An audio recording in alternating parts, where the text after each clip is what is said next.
ನಾರಾಯಣಿ ಬಾವಿಗೆ ಹಾರ್ಕೊಂಡಿದ್ಲು.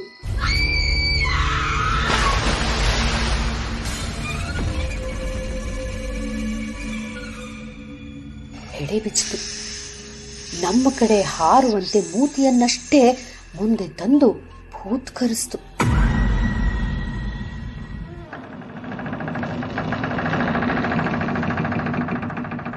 ಶಿಲಾಬಾಲಿಕೆಯ ವಿಗ್ರಹವೊಂದು ಆಳೆತ್ತರಕ್ಕಿಂತ ಎತ್ತರವಿತ್ತು. ಬೇಲೂರಿನಲ್ಲಿದ್ದಂಥದ್ದೇ ವಿಗ್ರಹ, ಆದರೆ ಅದರ 6-8 ಪಟ್ಟು ಎತ್ತರ ಇತ್ತು.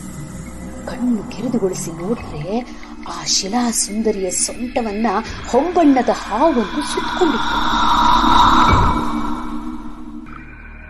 ಅದರಿಂದ ಬಿಡಿಸಿಕೊಳ್ಳಲು ಯತ್ನಿಸದಂತೆ ಶಿಲಾಬಾಲಿಕೆ ಆ ಸರ್ಪವನ್ನೇ ಪ್ರೀತಿಯಿಂದ ನೋಡ್ತಾ ಇದ್ಲು.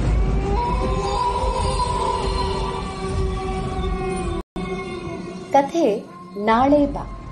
ಬರೆದವರು ಗಿರೀಶ್ ರಾವ್ ಹತ್ವಾರ್, ಅರ್ಥಾತ್ ಜೋಗಿ. ದನಿಯಾದವರು ಆಶಾ ವಿಶ್ವನಾಥ್.